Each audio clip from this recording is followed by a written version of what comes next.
Okay, Friday night is pizza night here this week.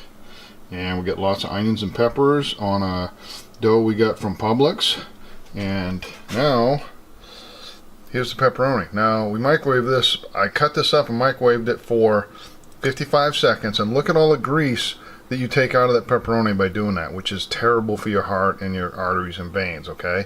So that's one of our secrets, to try to cook good and semi-healthy and get rid of the grease. Okay, pizza has the fixings on it, almost ready to go in the oven.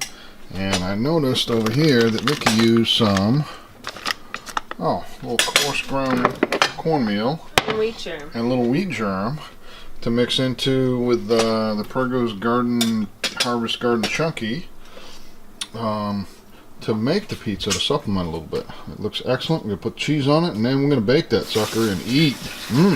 Okay, so pizza is ready to go in the oven.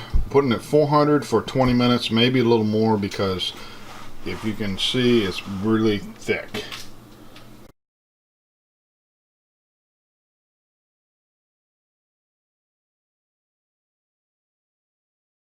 Okay, so the pizza's out of the oven, it's ready to eat, and it looks terrific. I can't wait to sink my teeth into it, sink our teeth into it. Vicki did an awesome job making this thing, as she always does. They get better and better every time she does it, and it's got some veggies out of the garden in it too.